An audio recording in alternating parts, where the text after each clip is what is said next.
3, 2, 1. Esto es La Puerta de la Calle, podcast de Luis Alirio Calle en Spotify y en YouTube. Uno nuevo cada jueves. Sean bienvenidos a este sitio en el que la pregunta les abre la puerta.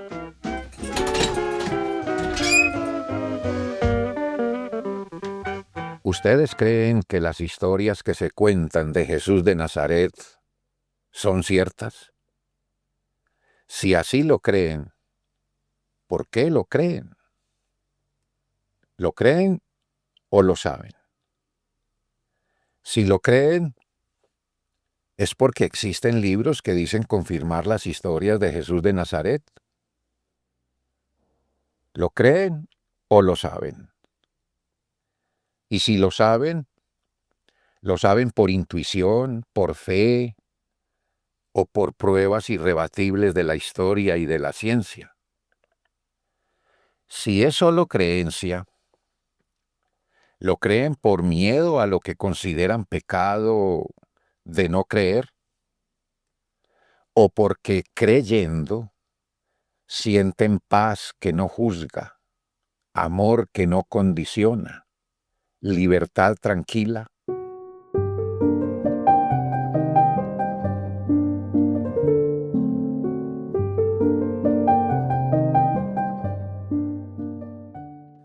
El sacerdote diocesano Gabriel Díaz, quien nació en Santo Domingo, Antioquia en 1933 y murió hace 5 años, el 18 de octubre de 2019 en el Retiro, Antioquia, contaba la siguiente historia. En una reunión con campesinos en un pueblo sabanero del departamento de Sucre, norte de Colombia, este cura les hizo la siguiente pregunta. Para ustedes, ¿quién es Dios? Uno de los asistentes se levantó y dijo, Dios es el Padre de todos nosotros. Luego otro explicó que Dios es la misericordia, el amor. Uno más definió a Dios como el ser que nos juzga y nos protege. Y un cuarto campesino se levantó y dijo, Padre, Dios es el man que le puso el agua al coco. La carcajada de Gabriel no faltaba cuando contaba esa y otras historias de personas sencillas y humildes que, decía él, le daban a menudo lecciones de teología y aclaraba, humildes no porque fueran pobres, sino porque compartían, y compartían porque comprendían sus limitaciones, sus carencias, y justo por ellas estaban juntos, trabajaban juntos, comían juntos, reían juntos.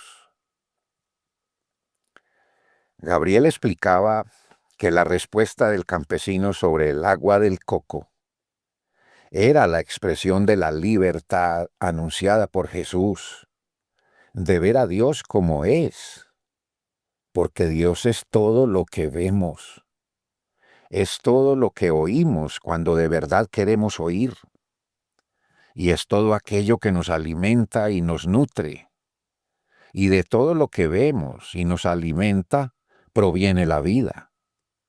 No se necesita un templo para hablar con Dios, incluso porque los templos son quizás los únicos lugares donde nadie lo ve.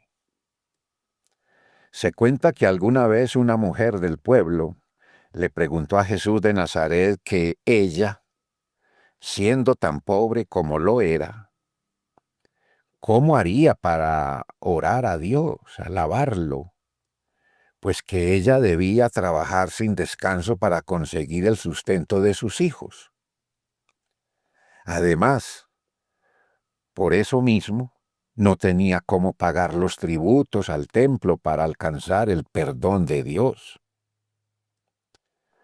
Entonces Jesús le dijo que podía libremente hablar con Dios mientras hacía sus tareas en la casa, que Dios no necesitaba que lo alabaran y que estaba dispuesto a hablar con todos los que querían hablar con él, que Dios estaba en donde ella le hablara, así ella estuviera cultivando, lavando platos, cosiendo la ropa para sus hijos, y que además Dios no necesitaba presentes ni dinero. No hay que dar tributos para que Dios lo escuche a uno. Dios no vino a conseguir dinero. Él no vino a negociar el pecado ni a vender el perdón. Vino a predicar el amor que todo lo da. Entendió de Jesús a aquella mujer del pueblo. Se fue tranquila. Se sintió libre.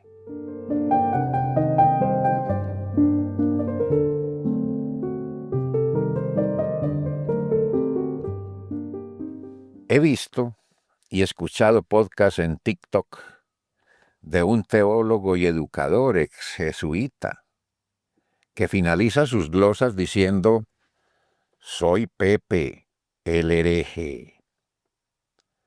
Es cubano, vivió tiempo en España y hoy reside en Quito, Ecuador. Se llama José Ignacio López Vigil y explica que hereje es opuesto a dogmático, que es aquel que ejerce la libertad de pensamiento, persona que piensa por sí misma. Por eso en la Edad Media quemaban a los llamados herejes, porque procuraban conocimiento. Y el conocimiento estaba prohibido porque para los poderosos era peligroso que la gente supiera y entendiera. Era la edad del oscurantismo. En uno de los podcasts, Pepe el hereje ayuda a entender que Jesús partió la historia porque trajo la teología liberadora. Pues antes de él, la que nos dominaba era la teología de la dominación, sustentada en la idea de un Dios iracundo, castigador, guerrero, vengativo. Guerrero en el sentido de guerrerista, peleador, violento. Es decir, un Dios creado a imagen y semejanza de los hombres, o digamos, a imagen y semejanza de las pasiones de los hombres, lo cual está muy lejos de la verdadera esencia del Dios del amor, del Dios compasivo, el Dios liberador.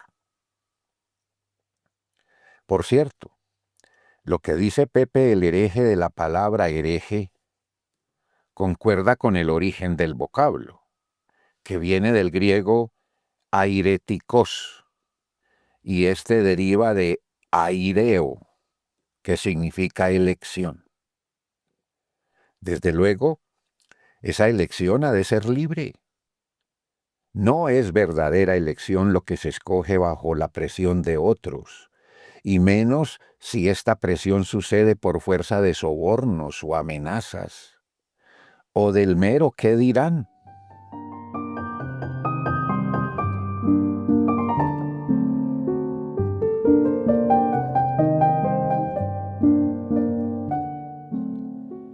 Jesús habló del amor para alcanzar el reino. ¿A qué creen que se refería con la palabra reino? A un trono más arriba de las nubes con músicos alados tocando el arpa. ¿No les parece que no se trata de un lugar, sino de un estado del ser, un concepto de la vida en su plenitud, aquí mismo en la tierra, sin promesas, sin mentiras, sin amenazas, sin exclusiones, sin esclavitud, sin dominación de unos sobre otros? Creo que es un estado pleno de la vida, para llegar al cual es preciso partir de la realidad que somos, lo que nos rodea, lo que podemos hacer con nuestros saberes, nuestra inteligencia y nuestras manos. Todo para todos en igualdad de condiciones, de acuerdo con la naturaleza, es decir, con posibilidades para todos, posibilidades. Lo cual puede suceder si además de partir de la realidad, lo hacemos también y esencialmente del amor. ¿No les parece a ustedes que sabiendo y sobre todo sintiendo el mensaje de Jesús, no necesitamos saber si hizo milagros o no, si lo crucificaron o no, si tuvo algo con María Magdalena o no, si sus discípulos eran 12 o menos o más o no? Y no sienten que Jesús no es pasado, que no fue, que es presente, que es.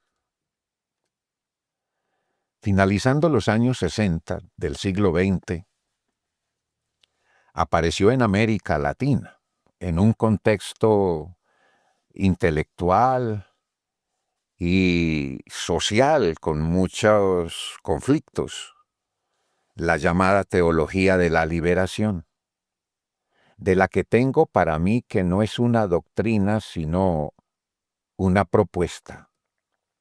No trae dogmas, sino puertas para salir y entrar, ventanas para ver y saber.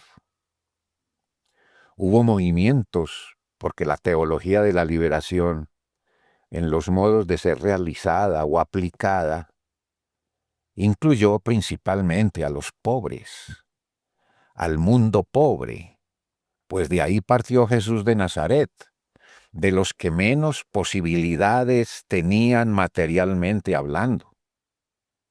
Partió del mundo pobre, no en lo político ni en lo relativo al poder. Partió de ahí en lo espiritual y lo existencial, porque no podemos ser libres si no somos iguales ante la naturaleza, ante las posibilidades. La teología de la liberación, como alcanzo a ver, no parte de la política, sino del amor y del sentido existencial de lo que ha sido creado, es decir, la creación en cuanto fue concebida para todos. Jesús de Nazaret fue el primero en hablar de teología de la liberación, y esta no parte de la política ni va a la política. Sin embargo, el conflicto con la voz de Jesús asociada a la teología liberadora aparece porque fue politizada, contaminada de ideología política polarizante solo porque enfatiza su acción en la búsqueda de la liberación del mundo pobre. Liberación no para tener el poder, sino para recuperar la dignidad de la vida. Veo en la teología de la liberación que ésta no ve al pobre como individuo que carece de bienes materiales, aquel que no tiene riqueza y que ha de trabajar o rebuscar para sobrevivir. Veo el propósito de liberar al pobre de una mentalidad cultural y política que concibe al pobre como a aquel que no tiene nada y por ende no sabe nada, no puede nada, no es nadie, ni siquiera tiene nombre ni rostro. Y el propio pobre se convence de eso. Porque es pobre, anula su humanidad. Es que soy muy pobre, padre, no tengo nombre, le dijo alguna vez al cura Gabriel, un campesino del norte de Antioquia. Me parece que esa teología busca que el pobre recupere su identidad y dignidad de persona, no para luchar por poder, no para quitarle nada al rico, no para formar partidos políticos ni hacer revueltas ni tomar armas. La liberación logrará que el pobre vea que en su condición de pobre es persona y que su tarea es asumir su mundo pobre para provecho de todos, provecho de los valores que por naturaleza su mundo pobre tiene. El único mundo donde existe la ayuda, la solidaridad, la fraternidad, compartir, hacerse falta, ser juntos, crear juntos. El pobre lo único que tiene para dar es él mismo. Y ese es el valor mayor que puede haber en la diversidad de lo humano.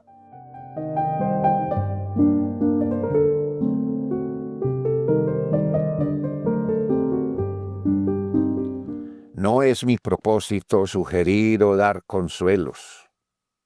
No es mi objetivo proponer resignaciones. No estoy predicando el evangelio ni promoviendo una religión, mucho menos hablando de política.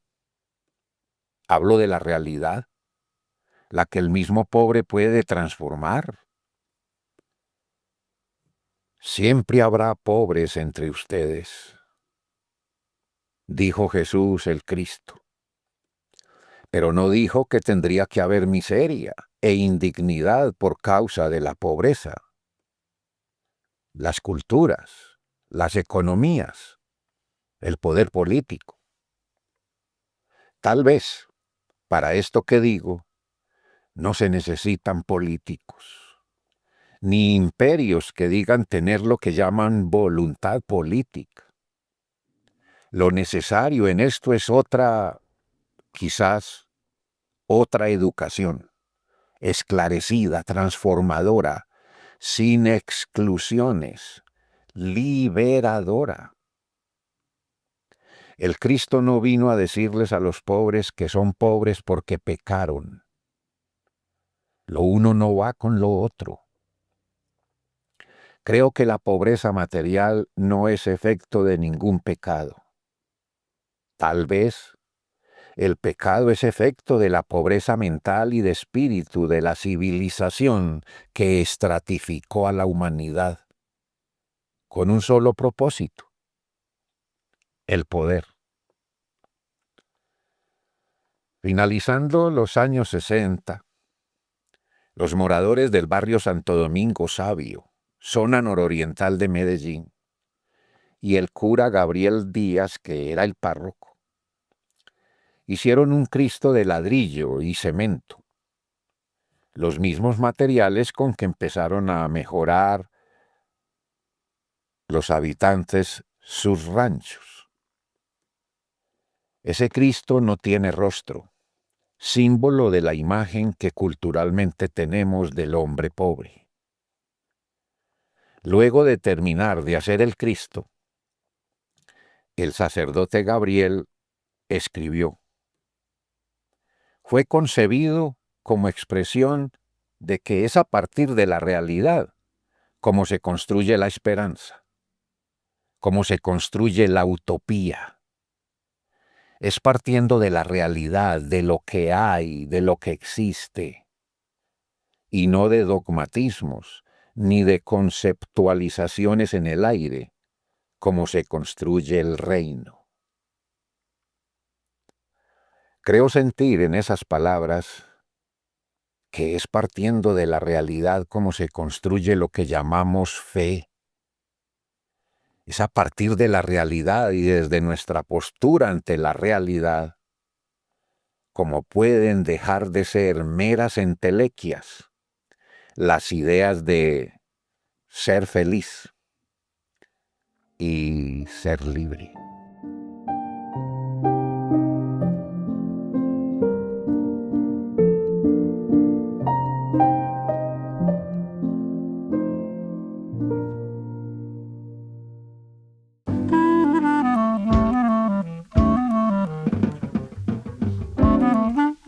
Soy Luis Alirio Calle, periodista y escritor, y esto es La Puerta de la Calle, en Spotify y en YouTube. Edición de Sara Isabel Calle. Marcar me gusta y compartir, suscribirse y comentar abren más puertas. Una última para seguir después. ¿Quién demuestra más valor? ¿El diablo o aquel que se enfrenta al diablo?